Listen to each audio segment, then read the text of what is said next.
Hi, and welcome to another episode of Unlocking Medicare. I'm your host, Tyrone Carr. Today we have another great guest, Carrie Hastings from Prelude Homes. Thank you for having me. Welcome you. And so today I'd like you to share all the great things that you're doing with Prelude Homes and our community, people that you've touched, if there's any specific person, and how, just tell us a little bit about you personally, Prelude Homes, and all the great things you're doing. And so that way our audience viewers know a little bit more about you. So Prelude Home came about, God really put it on my heart after I got through my divorce. I realized that while I was going through it, that by no fault of my own, I was on the last of the list to get help from the other agencies that do tremendous work within the county. Because I didn't have minor children, I'm not coming out of jail or rehab, and I'm not abused, because there are great organizations helping those women. I was just a housewife. My kids were out of the house, and sadly we got divorced after 28 years, and the assets were gone. And God just put it on my heart to do this, and I kept hearing the word prelude all over the place. I was seeing it, I was hearing it. I don't play music, and I don't read that part of a book. I skip it. I'm a cheater on that part. So I kept saying, what is this about? And I went to my spiritual director, and he basically said, well, go sit and talk to Jesus and see what Jesus has to say. And I came back, and he says, well, what did Jesus have to say? I said, I think Jesus is having a bad day because he thinks I'm going to open up this place for women, and I'm not capable of doing that. I don't have those talents. But you know what? When God asks you to do something, he puts people in place to help you. And through great people that have stepped forward to be on our board or volunteer or donate, like Carrie Associates, we have been able to help women in the community. We are still fundraising for our first home. So our first home will house up to 6 women and a house manager. So when the women come in, they will meet with a counselor. And the counselor and that woman will determine on what they need to be self-sufficient again. And they will set up a goal plan. And there's classes available through Love Inc. There's counseling available through different counselors and agencies for them. We have mentors through the Chamber of Commerce that have stepped forward and want to help. So the women will be accountable also for taking those classes and their finances. So every quarter they will meet with that counselor again, just to make sure they're on track. Do things need to be tweaked? Do you need to maybe make a new goal? Or is it maybe time to move on? Sadly, there are some women that this is their lifestyle and that's all they know, and they just want to be somewhere temporarily. Where Prelude Home is more of a step-up organization than a handout organization, we want the women that are living there to want to strive to be better, to be independent, and have their self-confidence back, and be part of the community that they've lived in. And so that's how Prelude Home came about. So we have been able to help women with connecting them with the correct agencies that they need to be in. Like maybe if they're abused, I refer them to La Casa. If they're having substance abuse, I will refer them to AA and to the Amber Reinach House.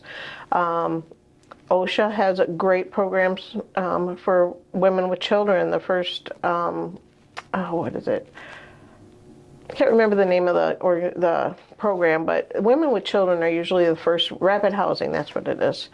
So they are able to get into housing quicker, and which I can understand. Women with children, nobody wants to see them homeless. Sure. But the largest group growing globally are the women that Prelude Home are helping. They're the women that could be widowed, could be divorced, have lost their job or need new job skills. We're finding a lot of women that have moved in with their parents, and now that house has to be sold because the house has to be settled, the estate has to be settled. And whether they have a verbal agreement with their parents that they can stay there at the house or not, we all know estates can be messy, and it could be siblings or bills that have to be paid, and that house has to be sold also. So now that woman finds herself homeless because she has nowhere to stay.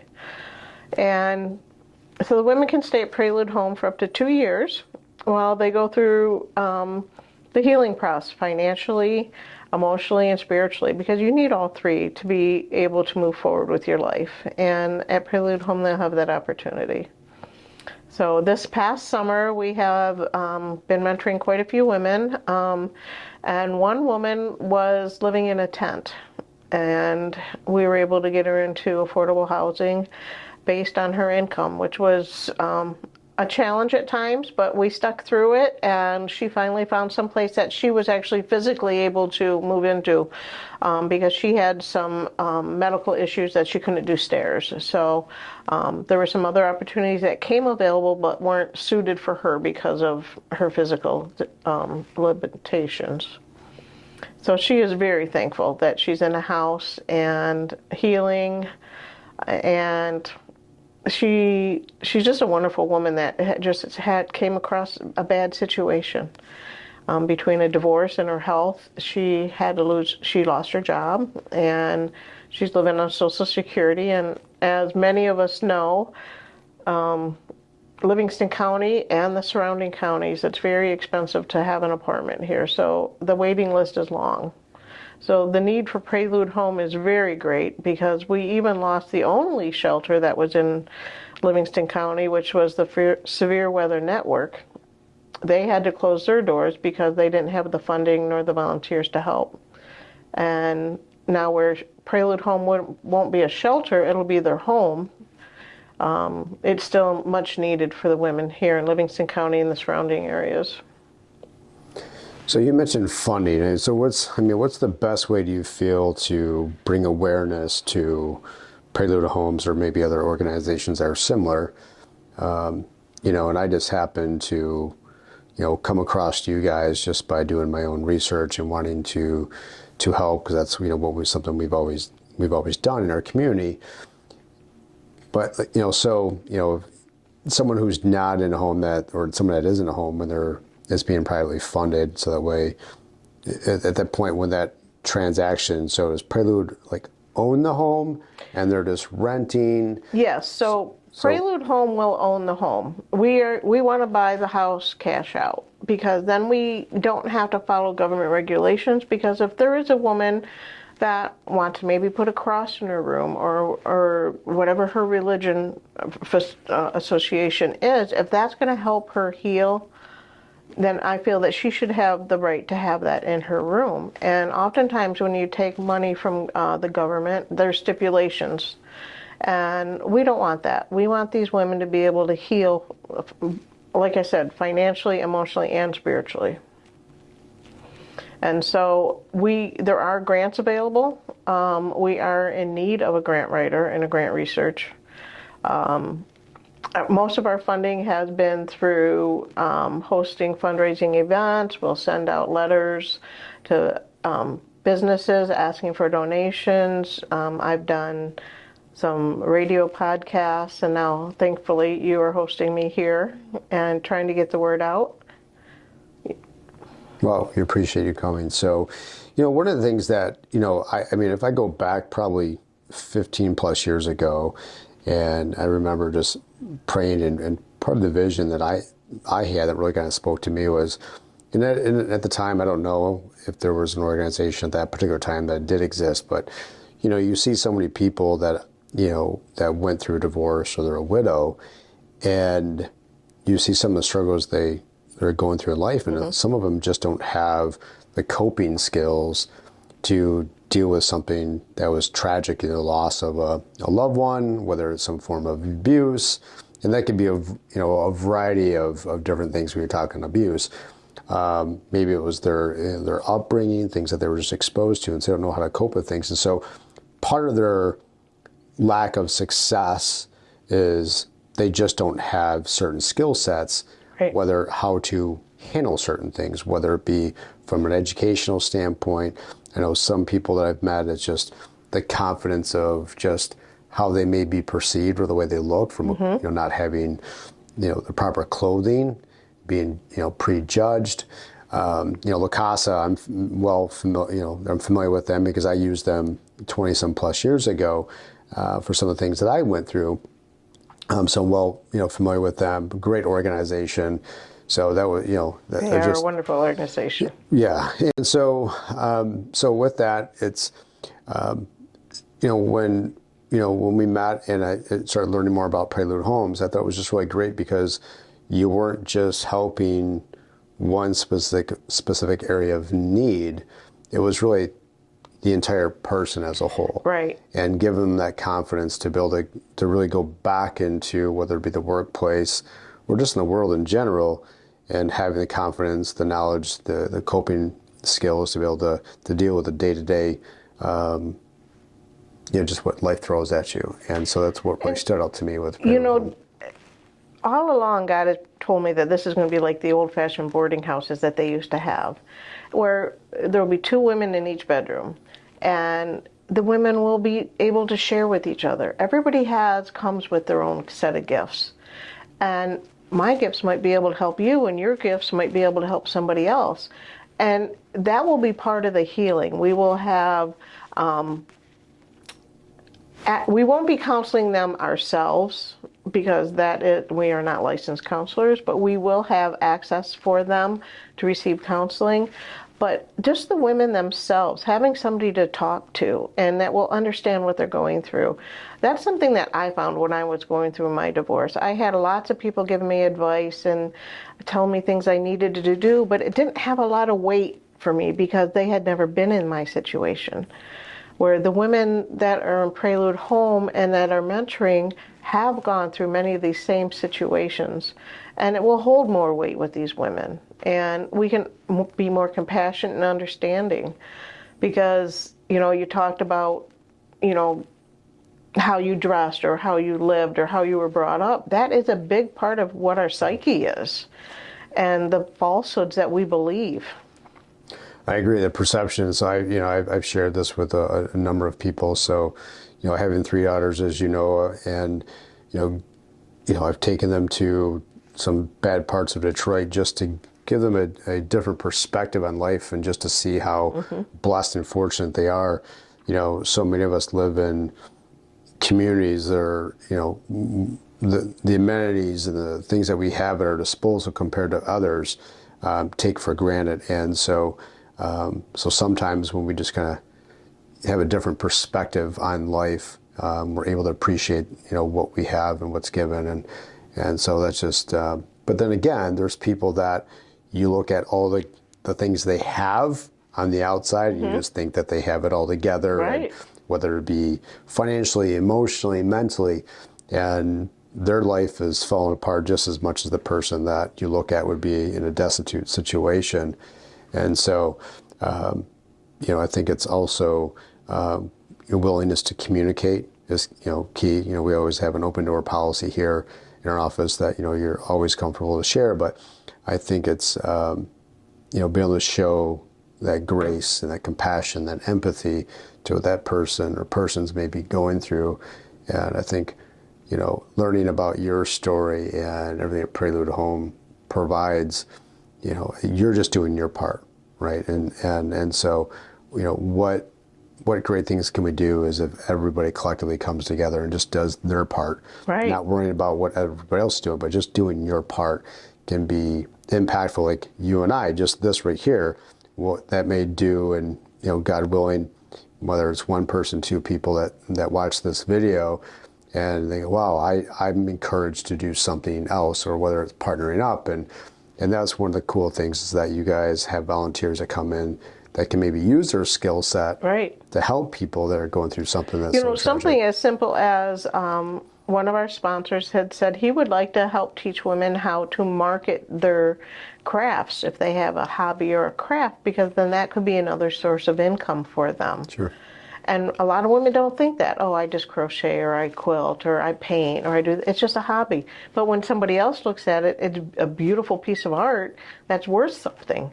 But to them, they don't see it as worth anything. Yeah. And so, there's all different ways that women can help each other. And the outside, as you're speaking, I just keep seeing a puzzle.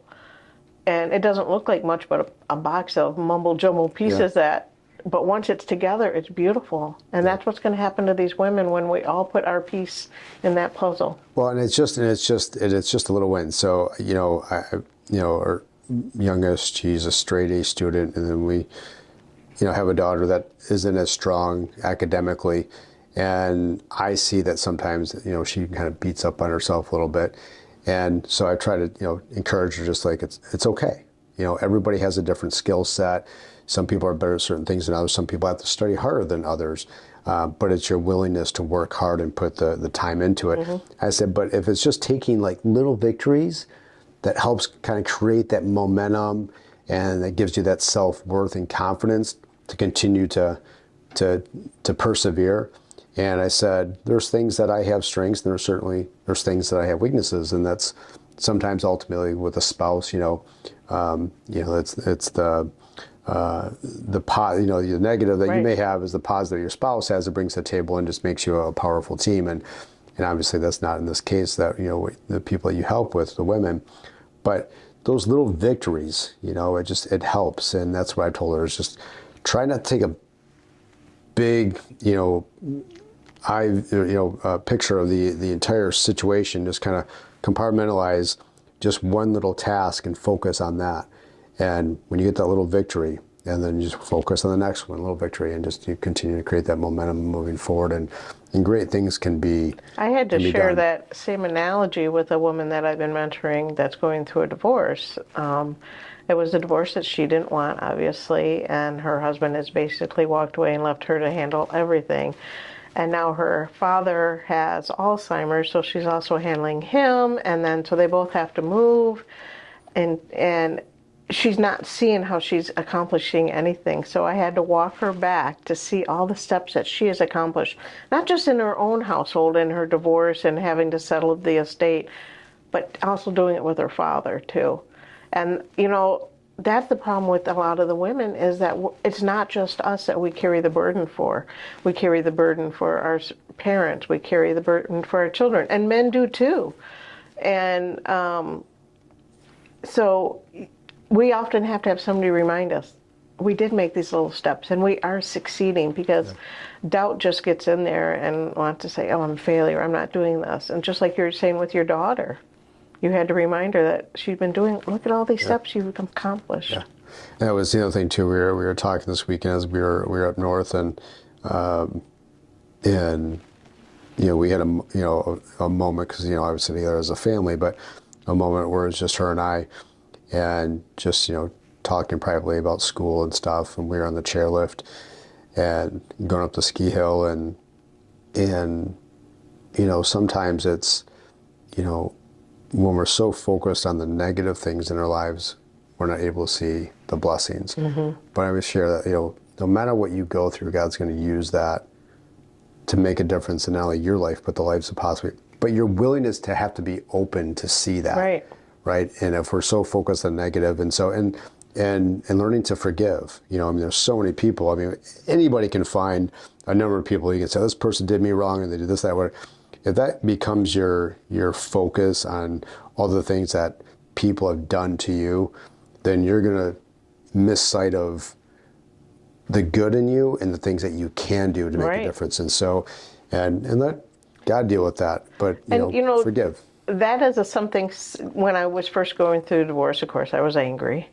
And everybody kept saying, oh, you have to forgive, you got to forgive. And I was so angry, I couldn't figure out how to.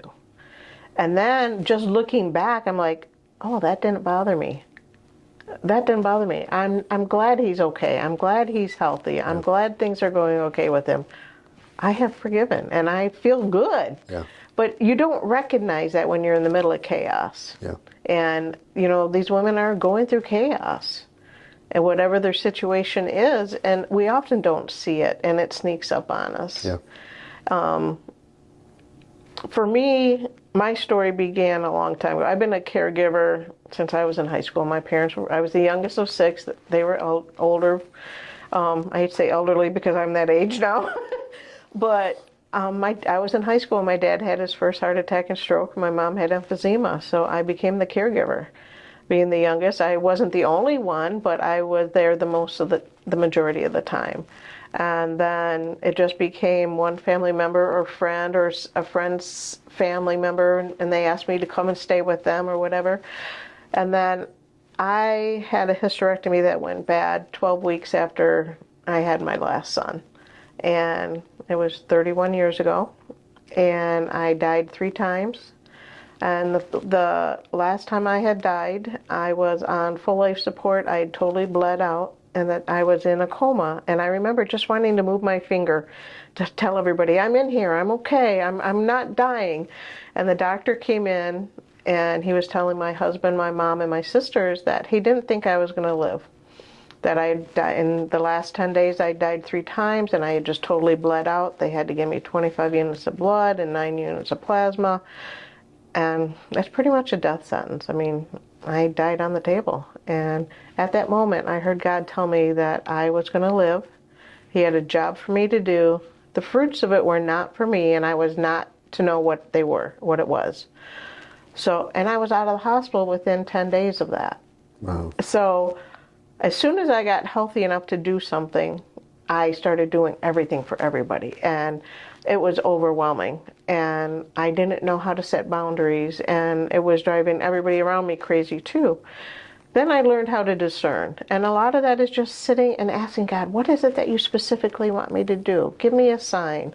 And be open to seeing what those signs are. You know, I always tell people, you know, all the time, it's like we make life more complicated. And what if we, and I'm guilty of this too. So I don't want to pretend like I'm you know, I don't, but, you know, so often, and I use this, share this with my daughters as well. We make life so more complicated if we are just willingness just to ask God, like, what would you like me to do just today? Yeah. You know, is there somebody you'd like me to speak into? Is there somebody you'd like me to pray with?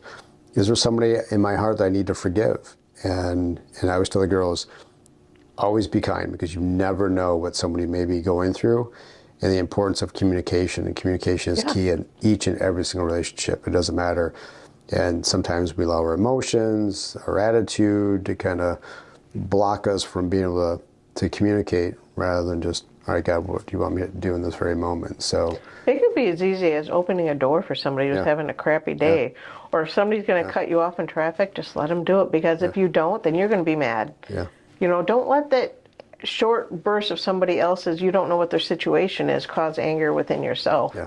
And it's so easy for it to flare up, because, you know, the evil one definitely wants us to be angry and not forgiving and not walking in the light. And we need to be.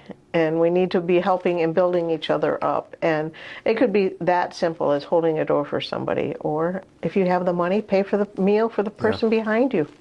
There was, I wouldn't say it was a situation, but it was up north this weekend, and there was, she wasn't a waitress, but she was just, you know, she was refilling people's water, and you could just see that there was some type of physical disabilities, and one of my daughters had made a comment or whatever, and I said, you know, sometimes you just, you know, you just have to be aware and recognize and just pay attention and be present. And you could see that there was something, and just, you know, just using a word of affirmation to show your appreciation for what that person, he or she, is doing, can go a long ways. And so I kind of had to point that out, because they didn't recognize it. And I said, again, that's being present. And so often we're on our phones. Those are great teaching skills, you know, we're just, skills you're giving. You know, we're just, what do we want versus just being present and making eye contact, and so I always try to do when especially when we're out to dinner, whether it be breakfast, lunch, or dinner, is just, you know. And those skills you're sharing with your daughters, their actions are going to be mirrored by their friends. You know, yeah, there might be some that aren't going to recognize it, but people usually recognize kindness. I would say one of the coolest comments I have, and this was years ago, is we were praying together as a family, and we were out so after church, we always go out to you know, brunch or whatever. And so we always, you know, would pray before we eat. And we had this couple that had their own kids, and they came up, and I can't remember, because this was years ago, it was, because my girls, you know, they're 15 and 8 now, so they were much younger. And we prayed, and she came and she said, I was so happy to just see a family pray before they ate and your kids are so well behaved. And she's like, well, how do you do it? I said, I don't know, it's just what we've done since they were little. And we prayed as a family to bless the food and just being present and using their manners, because especially when you're out in public, it's not just you, it's you're here with a bunch of other families, and respect the fact that like people want to eat their food and without hearing a bunch of noise and kids crying and whining and all stuff. And so that was one of the coolest compliments we received as parents. That is a great compliment to you as a dad, to show that example for your girls, because now they're going to grow up and teach their children or their friends, their spouses, and it's just going to perpetuate kindness, and that's what we need. Yeah. You know, you touched on it earlier, as we get so involved in our own lives, you know, like on our cell phones or tablets, and we're not paying attention to what's going on around us. Yeah. And there's definitely no shortage of needs. So if we pay attention, our willingness to ask or, you know, listen. So, so what is the best way, you know, I know we can go to Prelude Homes.org, right? Yes, preludehome.org. On our website, you can make a donation. You could also write a check to Prelude Home, and you can mail it to P.O. Box 1975, Brighton, Michigan 48116, and make the checks out to Prelude Home. And you can set up all kinds of payment plans. You can do a one-time donation. You could do a monthly donation. Really what we need to get the ball rolling, because we have a substantial amount that we have. We could get a home with an investor with us, a private investor, but they want to see monthly income and donations. So that's what we need, are people to give us a monthly donation. More of a residual passive income coming on a monthly basis than a... And you know, one of the biggest reasons also we want to pay this cash for this house is because we want any other money coming in to help the women. So we feel that a lot of the women are going to have to be 100% subsidized. If they have the money to pay rent, they would pay a small portion, and then the rest would be used for them once they find a place, because a lot of places there's a long waiting list even to get into a standard apartment, let alone one that is subsidized. So we want the women to be able to stay there while they heal and know that they have someplace safe to live until they find a home. Also, because there's going to be those women. Like for me, it took me a year to get through the divorce system. Did I have a lot of healing to do? I sure did, because it wasn't what I expected. Not only was I going through a divorce, I was going through empty nester syndrome. And I was the mom, the team mom, the Girl Scout leader, the youth group leader, the team mom that cooked all the meals for the junior football or wrestling for the boys. You know, I have 2 boys and 2 girls, and now I'm a grandma at 10, and I love it. But I didn't know how to handle empty nest, let alone going through a divorce at the same time. So it took me a year just to get financial secure enough with the pension that I received from my ex-husband, because we were married for 28 years. And that could be the case for other women. It could be that they're widowed and stuff is still going through probate and they don't have the funds yet. So not everybody's going to be there for 2 years, but some will. But during that 2 years, we want them to be able to know that they're secure, they're safe. They won't be losing all of their income paying rent while they're trying to find a place, because not only do you have to have rent, you have to have first and last month's security deposit oftentimes, you know, and that adds up. When you're looking at a 1-bedroom apartment just here in Livingston County is $1,200. Yeah. So that's thousands of dollars these women have to get into a place.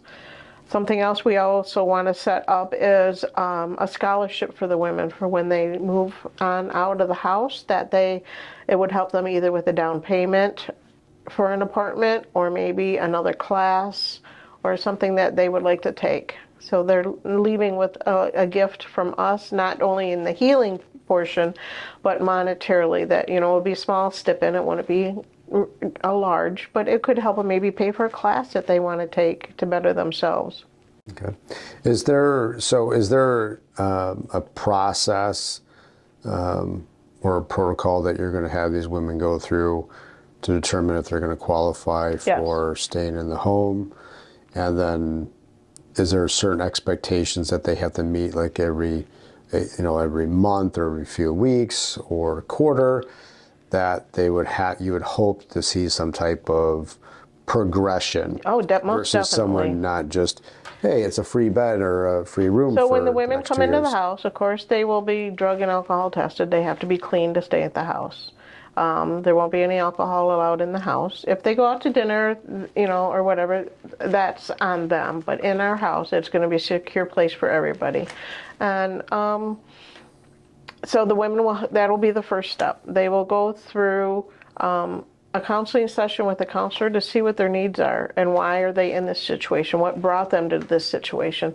Because there are some people that choose to be homeless. I know somebody that it was a family member of mine, and he chose to be homeless. He would move from state to state and find vacation homes that nobody was living in and squat in them.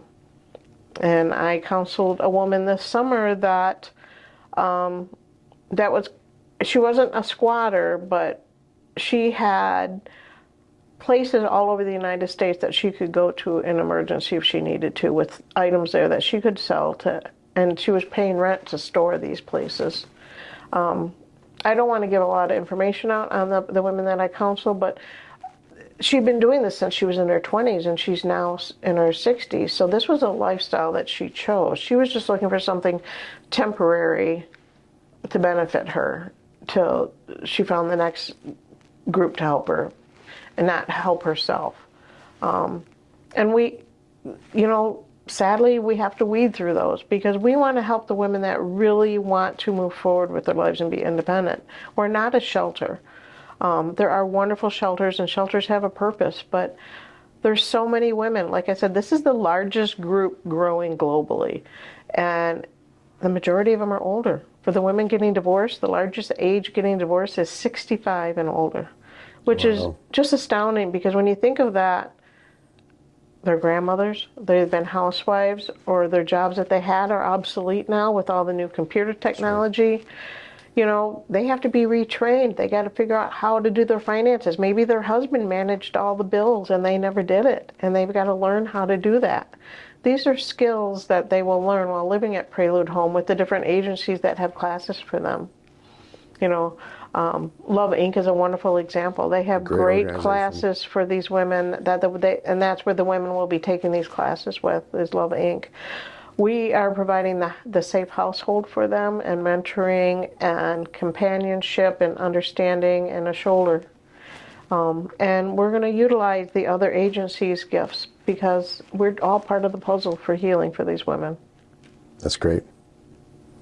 So, just to share with our viewers, audience, that if you go to preludehome.org, you'll see all the great organizations that help support, fund. Mm-hmm. I specifically asked Carrie, I didn't want to be on there because I want it to be private. You did, and we do have quite a few that are private funders. And so, because again, it's not about me; it's about God blessing us and just to be an extension of His hand. So, so check out the great organizations. There's so many of them, and I can't tell you how much I appreciate that you do, and that your obedience and willing to listen to God and just to use you, and hopefully many more people that are watching this will be encouraged to either donate, volunteer, or maybe God speaking to their heart to do something, and whether it's partnering up with Prelude Homes and just being another extension of what you guys are doing in some capacity or form. And I got to tell you, it's really hard for me not to thank you publicly and put you out there, but I respect that also. Thank you. Because it is people like you that are helping other people, and maybe somebody needs to see that. And I just want to, I'm the head cheerleader. I want to thank you so much. And oh, you're so welcome. It's being in that position. The hidden homeless is how I call them, and many people call them, is because women are embarrassed. We're ashamed. We were the caregivers. We were the people out in the community as the volunteers. It could be your teacher. It could be the lady sitting next to you in church. We're embarrassed. We don't want people to know where we're at now, that we're in this position of no fault of our own, usually. And, you know, if our husband died, that wasn't our fault. You know, oftentimes divorce, can be a two-way street. It could be somebody else's fault. Health reasons, whatever it is, but we're called the hidden homeless because we'll sleep in our cars. We will couch surf. We'll go from friend to friend or family members. And in my case, my children were just starting out on their own. My youngest was 22, and none of them had the money to help me, and nor was I wanting to ask them because I knew they were struggling with their young families too. But I had family and friends that saw that I was struggling and pretty much forced me to accept her. Yeah. And that was a big pill for me because pride gets in our way. And now I'm going to tear up, and I hate crying. But pride is our downfall. And I was too prideful to accept help in the beginning, and it was getting worse and worse. And I finally had to accept their help and be so thankful and gracious for it. Because if it had not been for my friends and family that gave me that help, I would not be able to help anybody else. And I wouldn't be here talking with you.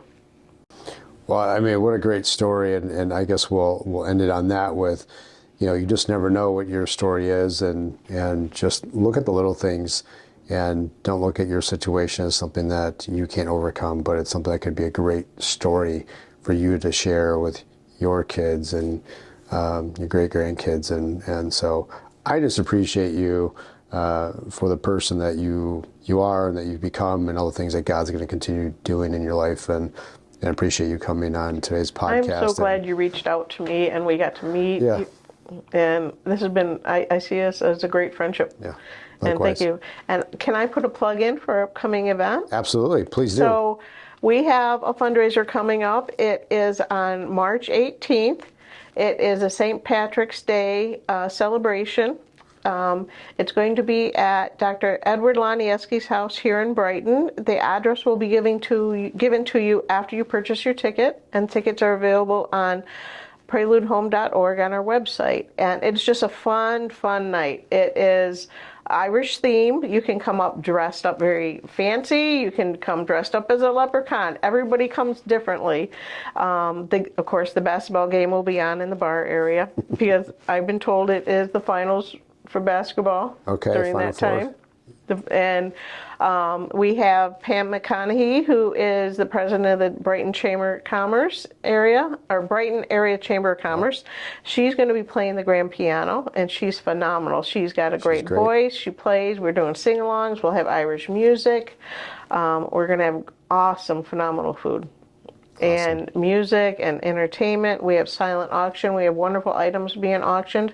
That's another way that somebody could help. If you have something that we could use at the auction, that is a great way for us to make money for Prelude Home, is by having a silent auction and auctioning these items off. We have a couple fishing trips coming up, that a bass fishing and a walleye fishing trip that will be there. We have all different kinds of baskets and fun stuff. Awesome. And Tyrone is going to be one of our celebrity bartenders. I don't know how good I'm going to be, but it's just going to be a fun night. You don't have to make anything fancy. So just having your presence there, and it'll be fun. Well, I look forward to it. So we appreciate you, and we appreciate everybody watching who watches this video. Please check out preludehome.org and donate or volunteer and suggest or make a recommendation to a family member, friend up here. And again, thank you for watching this latest episode. And I'm your host, Tyrone. Thank you.